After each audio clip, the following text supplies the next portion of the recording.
Olá, bom dia. Hoje é o primeiro dia da semana, o dia em que nós, como costumeiramente fazemos, nós nos reunimos para adorar o Senhor. Distantes geograficamente, mas unidos na mesma fé. Hoje, domingo, dia 23 de maio de 2020, o nosso propósito é adorar o nosso bom Deus, né? Alegrar, esse é o dia que o Senhor fez, nos alegremos nele. Então que Deus abençoe grandemente a sua vida, o seu dia, o seu ajuntamento também em família aí na sua casa.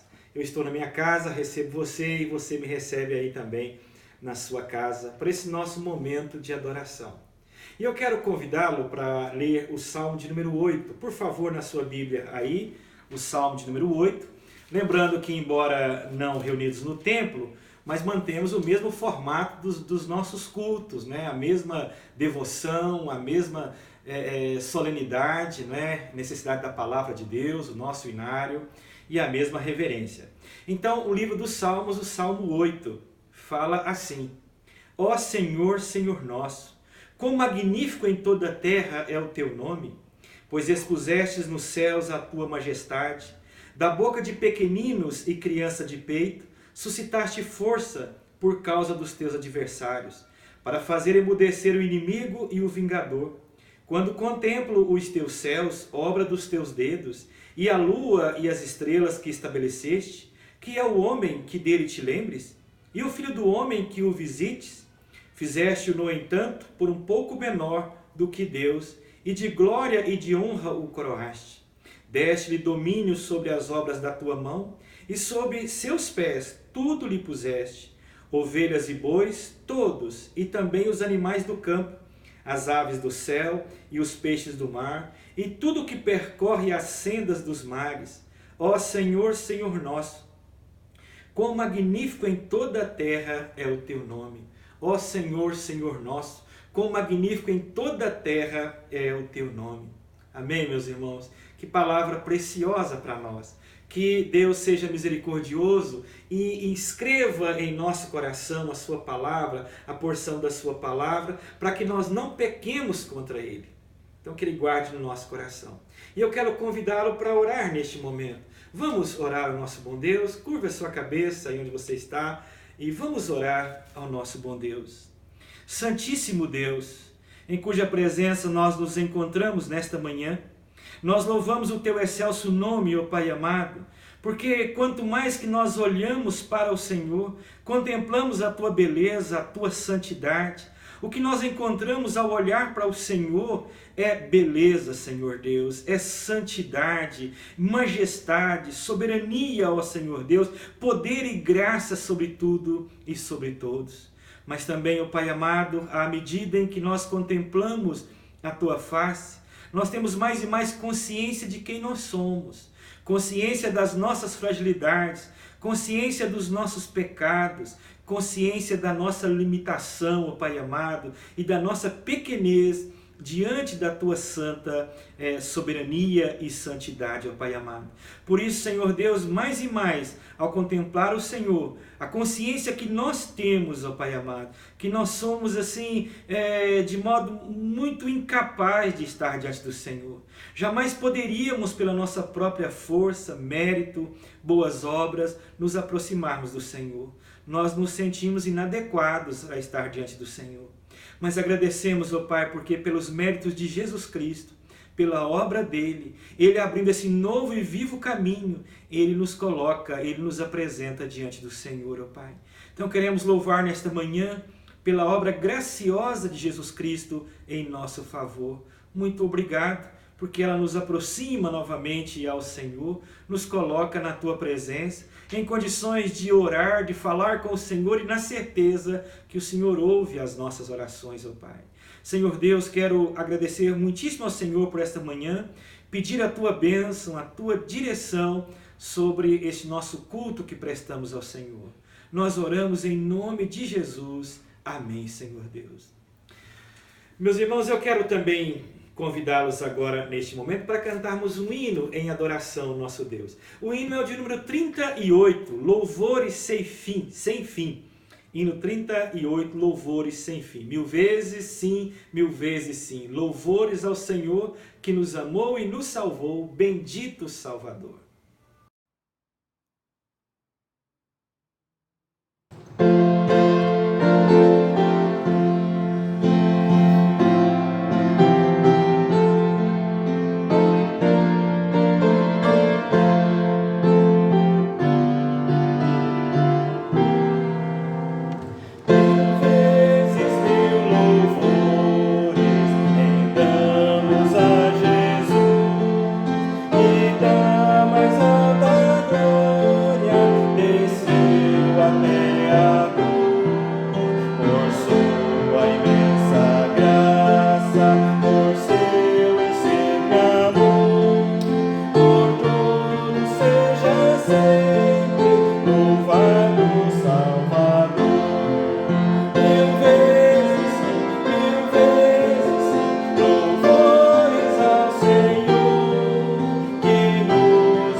Meus irmãos, eu quero convidá-los para que voltemos para o Evangelho de Marcos, capítulo de número 8.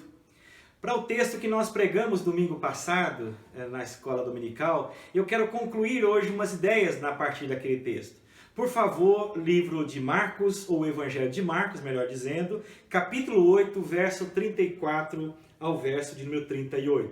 Por favor, abra aí, Marcos, capítulo 8, verso 34 ao 38. Voltemos aí para o Evangelho de Marcos, né? Nós pregamos no último domingo, aqui nesse texto, e hoje eu quero fazer algumas aplicações finais aqui nesse texto. Por favor, Marcos capítulo 8, verso 34. Então, convocando a multidão e juntamente os seus discípulos, disse-lhes: se alguém quer vir após mim, a si mesmo se negue, tome a sua cruz e siga-me. Quem quiser, pois, salvar a sua vida, perdê-la-á. E quem perder a vida por causa de mim e do Evangelho, salvá-la-á. Que aproveita o homem ganhar o mundo inteiro e perder a sua alma? Que daria um homem em troca da sua alma? Porque qualquer que nesta geração adúltera e pecadora se envergonhar de mim e das minhas palavras, também o Filho do Homem se envergonhará dele quando vier na glória de seu Pai com os santos anjos. Bom, irmãos, olhando para esses versos finais aqui do Evangelho de Marcos, capítulo de número 8, e eu quero concluir aqui a ideia. E domingo passado eu preguei falando sobre algumas perguntas que Jesus fez aos seus discípulos. E eu disse assim que há perguntas que são muito difíceis na nossa vida para dar respostas, porque são perguntas muito importantes que determinarão exatamente a nossa vida, o nosso futuro, a nossa realidade. Então há perguntas normais a todos, mas há perguntas difíceis que exigem respostas mais difíceis também, mais elaboradas, bem mais pensadas, né? Para podermos dar essas respostas aí. Bom, a primeira pergunta que eu fiz naquele dia, usando a pergunta de Jesus: quem é Jesus para você? Lembra disso? A primeira pergunta. A segunda pergunta foi: quais as implicações em seguir esse Jesus? Quais as implicações de seguir a Jesus? E aí eu dizia: você está disposto a pagar esse preço para seguir Jesus? Porque Jesus diz que o seu caminho era a cruz. E ele diz que o caminho do discipulado, do seguir a Jesus, também é um caminho da cruz. Negar-se a si mesmo, tomar a cruz e então segui-lo. Então as implicações de se seguir também a Jesus. Quem é Jesus para você e quais as implicações disso? E se você estava disposto a seguir Jesus. Bom, hoje eu quero olhar um pouquinho mais para esse texto aqui, porque me impressiona muito, irmãos, quando eu estou lendo as Escrituras e às vezes eu me deparo com estas perguntas que são feitas.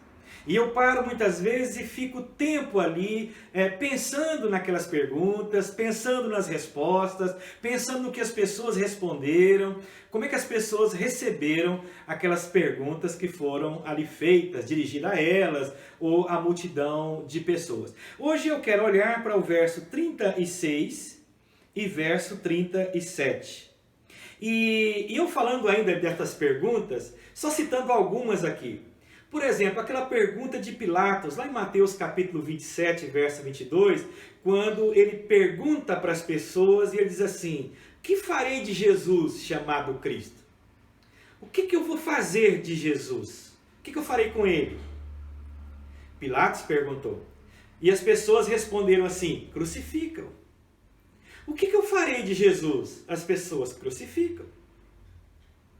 E depois Pilatos também perguntou uma outra vez, em João 18, verso 38, ele perguntou para o próprio Jesus: o que é a verdade?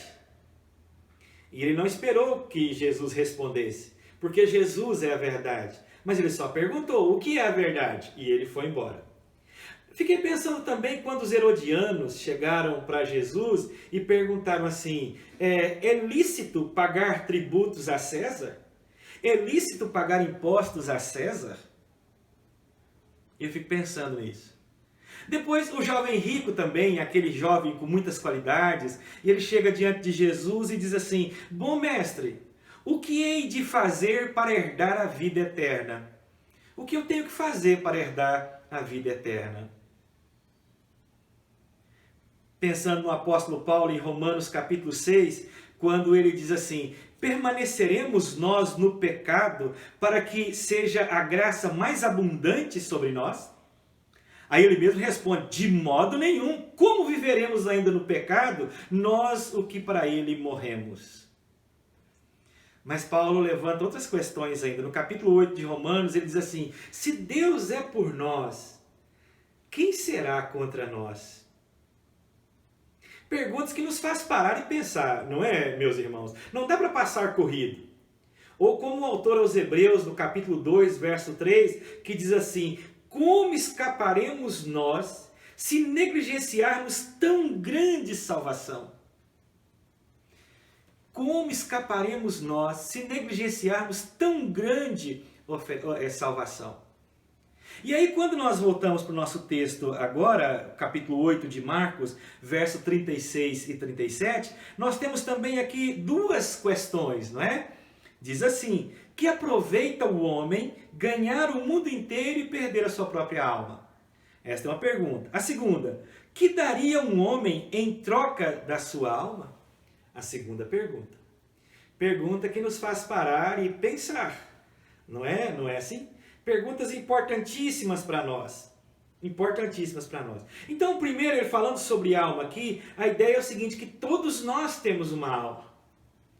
Jesus está conversando com seus discípulos, ele falou isso aqui, ele levantou essas questões, então já nos faz pensar exatamente: todos nós temos uma alma.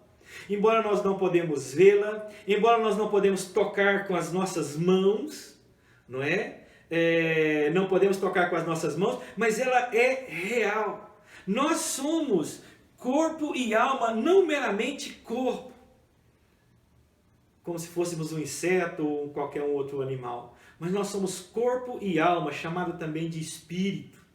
Em algumas vezes chamada de espírito, mas corpo e alma ou corpo e espírito. E é interessante porque quando Deus criou Adão, lá no Éden ainda, lá no princípio, e ele formou o homem do pó da terra, e diferentemente dos outros animais, de como ele criou os outros animais, e dizem que o nosso Deus chegou tão perto, quase que beijando esse pó da terra, e soprou nas suas narinas o sopro da vida, e então o homem ali passou a ser um ser vivente, à imagem e semelhança de Deus. A imagem e semelhança de Deus. Em Jó, capítulo 33, verso 4, livro de Jó, capítulo 33, verso de número 4, diz assim, Jó, capítulo 33, verso de número 4. O Espírito de Deus me fez, e o sopro do Todo-Poderoso me dá vida. Então, olha aí, o Espírito de Deus me fez, e o sopro do Todo-Poderoso me dá vida. Então, todos nós somos feitos aí, corpo e alma. Você se lembra das últimas palavras de Jesus ali naquela cruz, ao ser crucificado? E ele disse: Pai, em tuas mãos entrego o meu espírito. Pai, em tuas mãos eu entrego o meu espírito. E ali ele suspirou, ali ele morreu. Depois então vieram dois discípulos, retiraram o corpo de Jesus, não é? O envolveram em toalhas de linho finíssimo, colocaram em um sepulcro, mas a sua alma já tinha voltado ao Pai. E então no terceiro dia, o seu corpo ressuscitou e a sua alma se uniu a ele novamente, para sempre. ele agora é corpo e alma na presença de Deus. Então, irmãos, nós temos uma alma. Nós temos uma alma e você pode, porque por ter alma, você pode pensar sobre o futuro, você pode meditar sobre as coisas, você pode ficar impressionado sobre a beleza da criação, a beleza da obra das mãos de Deus. Você pode se encantar diante de uma boa música, do tanger de instrumentos, de uma boa literatura. Porque você tem alma, diferente de qualquer outro animal. Você pode contemplar o sol, a lua, as estrelas. Lembra do Salmo 8 que nós lemos no início? E o salmista dizia: quando eu contemplo os teus céus, obra dos teus dedos, a lua e as estrelas que ordenastes. O que é o homem? O que é o homem? Para que te lembres dele, Salmo de número 8. Então, nós temos uma alma, você pode conhecer a Deus como seu Criador, você pode compreender os sermões de Jesus, o sermão da montanha, os evangelhos, entender a doçura nas palavras de Deus, a doçura dos profetas, na palavra dos profetas do nosso bom Deus, porque nós temos uma alma. E o mais sério é que um dia todos nós prestaremos a Deus conta da nossa alma. Então, a primeira ideia que eu quero deixar para nós aqui: nós temos uma alma. O Senhor Jesus, quando vai levantar as questões, o que ele diz é sobre a alma do homem. Uma segunda ideia para nós nesta manhã: qual é o valor que as pessoas têm dado à sua alma? Qual o valor que as pessoas dão à sua alma? E aí nós chegamos a uma conclusão que muito pouco. Poderíamos dizer que quase nada em alguns círculos. Quase nada. Não é? Se você for a alguma escola, agora nós não estamos tendo os ajuntamentos, né, as classes nas escolas, mas se você chegasse numa classe ali cheia de alunos e você perguntasse para aquelas crianças, perguntasse para elas: olha, qual que é a coisa mais importante que você tem? Qual que é a coisa mais importante que você nunca poderia perder? Quais seriam as respostas que você ouviria? Quais seriam as respostas? Eu fico aqui imaginando a variedade de respostas alegres que as crianças nos apresentariam. Crianças de 7ª série ou mais, 9º ano, 1º, 2º ano, enfim. Qual seria a resposta que eles dariam sobre o que é mais importante e o que eles não poderiam perder? Eu acho que muitas coisas, menos a sua alma. Menos a sua alma. E eu acho difícil uma criança olhar para a gente e dizer assim: olha, na verdade é a minha alma, meu senhor. É a minha alma, professor. Eu acho que dificilmente. E mais ainda, se alguém ali dissesse: olha, o bem mais precioso é a minha alma, eu tenho certeza que o restante das crianças, talvez o professor mesmo, iria rir deste aluno, zombar deste que assim disse, iria dizer: oh, esse é um fanático, deve ter pais fanáticos de alguma religião aí, deve ser aí esses puritanos. Porque não vê como assunto mais importante assuntos espirituais, assuntos que dizem respeito à nossa alma. Agora, sabe de uma coisa que o meu maior receio é perguntar talvez para os nossos filhos o que é mais importante? E eles dizerem muitas outras coisas, menos as suas almas. Menos as suas almas. Porque às vezes não tem visto os pais dizerem isso a eles, ou os pais tratarem, lidar com esse assunto como sendo mais importante a sua alma, a sua vida na presença de Deus, a sua vida com Deus, as coisas eternas. E aí, antes desta pandemia, meus irmãos, que chegou agora como que anunciada pelos cavaleiros do Apocalipse, anunciando aí o fim do mundo, as pessoas pensavam muito pouco sobre a alma. Agora um pouco mais, né? As pessoas estão mais preocupadas com assuntos espirituais. Mas antes, muito pouco. Não é? Tudo era motivo de preocupação. O que comer, o que beber, roupas a se vestir, os prazeres, etc, etc, etc, menos a alma. E aí eu fiquei pensando naquele episódio, quando o Senhor Jesus foi esquecido no templo por seus pais. Eles foram a Jerusalém para adorar, terminou as suas adorações, era uma grande festa, e eles estão voltando para suas casas, um dia todo de viagem, No final do dia é que eles sentem falta de Jesus. Certamente, eles estavam conversando sobre as novas tendências em Jerusalém, sobre os novos acontecimentos, sobre a política de Jerusalém, sobre as modas, sobre as tendências. E não se preocuparam se Jesus estava caminhando com eles ou não. No final do dia é que sentiram falta de Jesus. Eu fico preocupado porque às vezes a gente está conversando sobre muitos assuntos, preocupado sobre muitos assuntos, mas às vezes não tão preocupados se Jesus está conosco, caminhando conosco ou não. Se a nossa alma está rendida a Deus ou não. E aí eu fico pensando em mais um episódio, irmãos. Naquele episódio lá de Lucas, capítulo de número 12. Lucas, capítulo de número 12, que nós temos aqui, em Lucas de número 12, é na verdade uma parábola, né? Lucas, capítulo de número 12. Quando você olha aí a partir do verso 16, do verso 13, na verdade, Jesus está reprovando aqui a avareza. E aí é interessante porque ele contou a parábola de um homem. Bom, tem uma concorrência forte aqui agora, né? Tem um cachorro ali que está... Mas são as dificuldades de se trabalhar em casa, né? Se trabalhar em casa. Mas é isso, o cachorro está meio revoltado ali.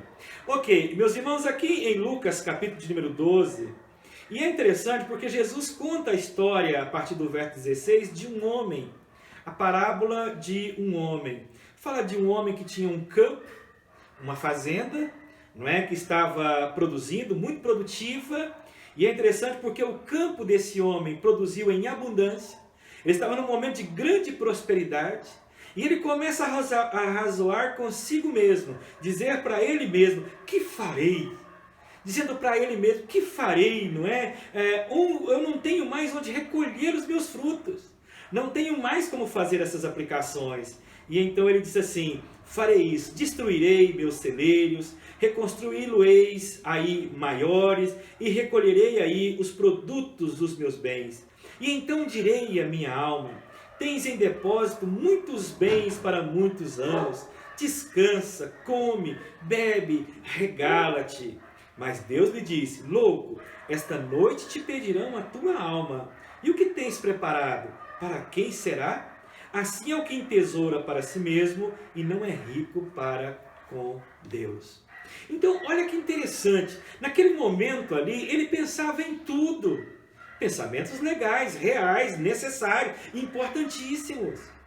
Administrar os seus bens, os seus recursos, ser um homem preocupado, zeloso, não esbanjando, mas não tinha lugar para pensar sobre a sua alma, pensar sobre assuntos espirituais.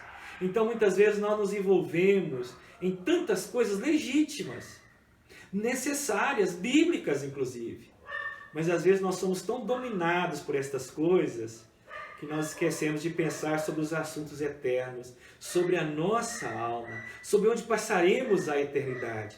Nós temos uma alma e o Senhor Jesus agora vai falando sobre essa alma, não é, do valor dela e qual tem sido o valor que as pessoas têm dado a assuntos espirituais, à sua alma. Eu um dia estava vendo o desenho animado daquele Homer Simpson, os amarelos ali. E é interessante porque o Homer tem uma comida favorita. Qual que é a comida favorita dele? Rosquinhas, né? Os donuts. E aí é interessante porque em um certo episódio, no final, e aparece ali um demônio, e o demônio é o Flanders. E aí o Flanders, aquele demônio ali, propõe para ele uma troca. Daria para ele uma rosquinha se ele desse a alma para ele. E o Homer não pensou nenhuma vez. E então deu a sua alma em troca de um donut, de uma rosquinha. Porque é a comida favorita dele. Qual o valor da alma dele? Não valia nenhuma rosquinha, era mais importante aquela rosquinha, aquele donut. Eu acho que ilustra muito bem hoje. Qual o valor que as pessoas dão à sua alma? Né? Antes desses dias, dessa pandemia. E eu acho que essa pandemia, até Deus tem usado de um modo muito especial assim, para mostrar às pessoas o valor das coisas. Mostrar o valor das coisas. e inclusive de assuntos espirituais. Porque tudo aquilo que a gente pode colocar as nossas confianças, a nossa confiança, as nossas esperanças, sendo deste mundo, ficarão aqui neste mundo. A traça pode corroer, a ferrugem pode destruir. Então a importância de assuntos espirituais. E aí, uma terceira ideia para nós nesta manhã. O Senhor Jesus aqui quer passar para os seus discípulos exatamente que a alma é o bem mais valioso que existe. O bem mais valioso, tanto que ele iria morrer para a salvação da nossa alma. Mais do que o mundo inteiro. Olha verso 36 e verso 37 novamente. Olha a ênfase que Jesus coloca aqui para nós. O bem mais precioso à nossa alma. Você concorda com Jesus? Porque é assim que ele coloca, não é? E o primeiro passo para o céu é exatamente descobrir o valor da nossa alma. Saber que foi pago um alto preço para que contigo eu fosse um com você, meu irmão. Ter essa salvação em Cristo Jesus. E aí é interessante porque ele fala assim, que aproveita o homem ganhar o mundo inteiro e perder a sua alma. Ou o que daria o homem em troca da sua alma? Vocês se lembram que Satanás, certa feita, fez uma proposta dessa para o Senhor Jesus? Veja lá em Mateus capítulo de número 4. Mateus capítulo 4, quando foram das tentações, Satanás vem tentar Jesus. E Mateus capítulo 4, verso 8 e ao verso de número 10, diz assim, Mateus 4, verso 8 ao 10. Levou ainda o diabo a um monte muito alto, mostrou-lhe todos os reinos do mundo e a glória deles, e lhe disse, tudo isto te darei, se prostrado me adorares. Então Jesus lhe ordenou, retira-te, Satanás, porque está escrito, ao Senhor teu Deus adorarás, só a Ele darás culto. Então é interessante porque o Senhor Jesus teve aí esta oportunidade de ganhar todo mundo. Só que ele precisava adorar Satanás. E Jesus então mandou que ele se retirasse. Só a Deus adorarás. É isso que Jesus diz. Então, meus irmãos, mas toda hora Satanás tem apresentado isso para as pessoas. O mundo. E as pessoas nem sempre têm pensado em trocar. E Jesus disse aqui na palavra para nós, o que daria o homem em troca da sua alma? Ou que aproveita ele ganhar o mundo inteiro e perder a sua própria alma? Então, meus irmãos, essa palavra aqui do Evangelho de Marcos deveria soar aos nossos ouvidos como uma trombeta nesta manhã de domingo. Como uma trombeta, não é? E levarmos muito a sério mesmo o que diz respeito ao valor da nossa alma. O valor que foi pago para que nós fôssemos salvos. E o valor, a pessoa ter menção do valor para ele que vive desperdiçando a vida espiritual, os seus momentos, vivendo uma vida aleatória, uma vida distante do Senhor, nem se importando com a sua alma, com a salvação da sua alma. Saber do alto preço. Jesus faz essa pergunta para os discípulos quando ele está dizendo de ir para a cruz. Esse era o preço que ele iria pagar para a salvação de uma alma. Ele estava indo para a cruz. E aí é tão caro, tão valiosa uma alma e tão importante este assunto, meus irmãos, que a palavra diz assim que quando há salvação de uma alma, diz que tem festa no céu. Valor mais do que o mundo inteiro, o valor de uma alma. Tão importante. Lá em Eclesiastes, capítulo de número 12, quando a gente olha ali, e ele diz que vai chegar um momento, e ele está falando sobre a velhice, né, no capítulo 12, e ele fala assim que então o corpo voltará ao pó e a alma voltará a Deus que o fez, não é? E falando desse momento, desta hora, e aí, minha alma voltará para Deus? Então ela precisa andar com Deus, andar na presença de Deus aqui na face da terra. Então chegará um momento em que vai romper o fio de prata, vai despedaçar o copo de ouro. Momento em que as janelas da vida, da alma, os olhos irão se escurecer e fechar. Os moedores que são os dentes vão falhar. corpo voltar ao pó e a alma a Deus. E por isso lá o mesmo texto de Eclesiastes fala: lembra-te do teu Criador nos dias da tua mocidade, antes que venham os maus dias e dirão, não tenho prazer neles. Então lembra do teu Criador. Hoje, esta é a hora. Este é o momento.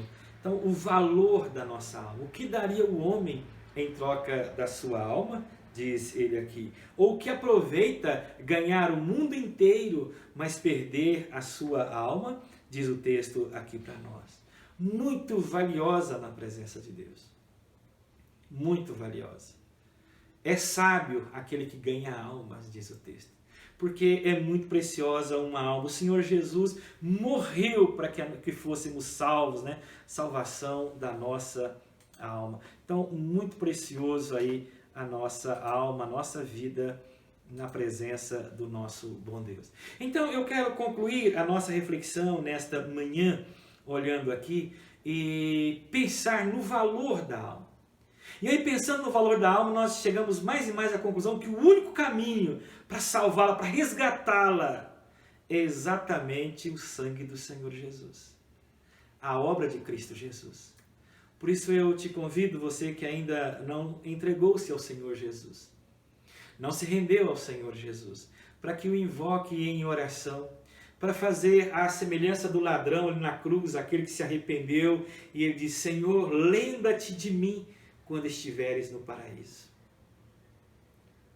E quando assim ele fez esse pedido a Deus, ao Senhor Jesus, e Jesus disse que naquele mesmo dia, aquele homem estaria com ele no paraíso. Então, neste momento, vendo o preço da sua alma, e talvez você precisa fazer esta oração: lembra-te de mim, Senhor. Lembra-te de mim. Lembra-te de mim.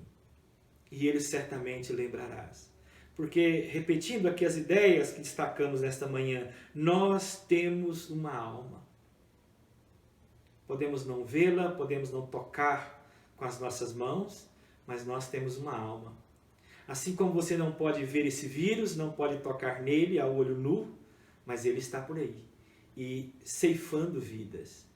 A eletricidade, ela está por aí, o vento, mas ele está aí.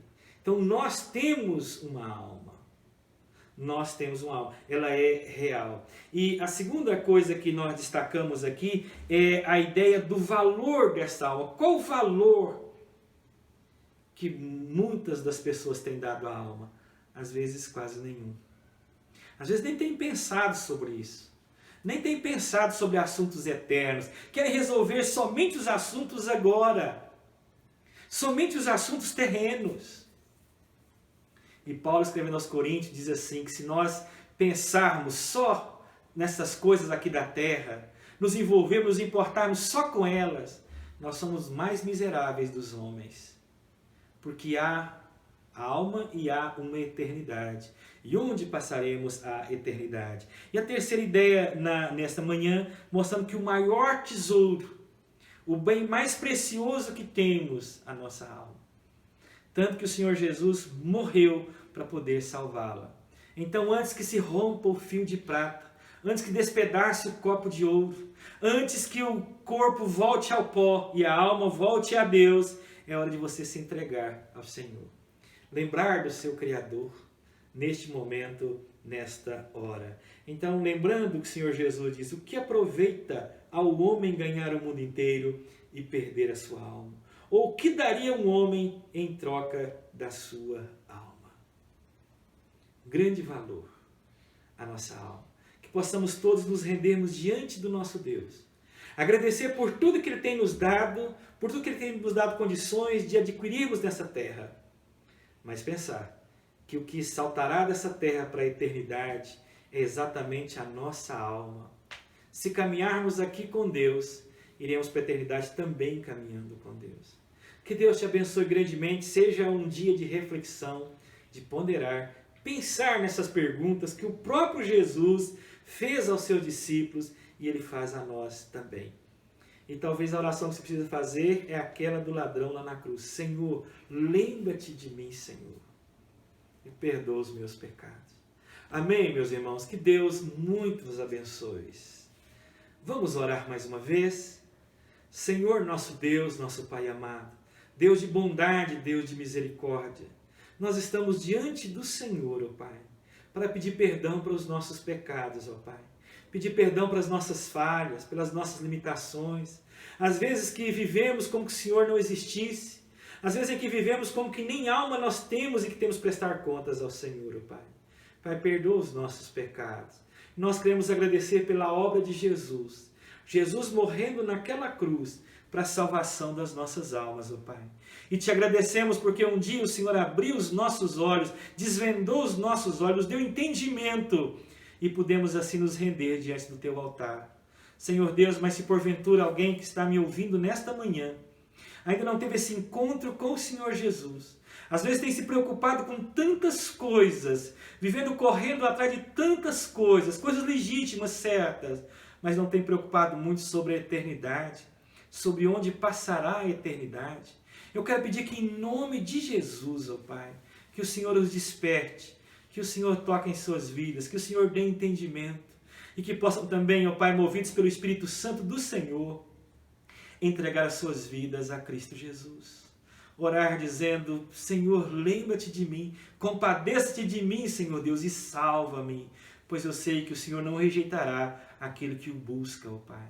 Senhor Deus, abençoe o nosso dia, abençoe a nossa vida, a obra das nossas mãos, a nossa igreja, Senhor Jesus.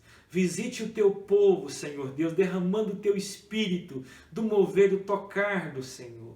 Nós oramos, ó Pai, em nome de Jesus. Amém. E que a maravilhosa graça de Jesus Cristo, o amor misericordioso de Deus, o nosso Pai, e a paz, a direção do Espírito Santo, esteja sobre vocês, meus irmãos, hoje e para todo sempre. Amém, Senhor. Que Deus vos abençoe.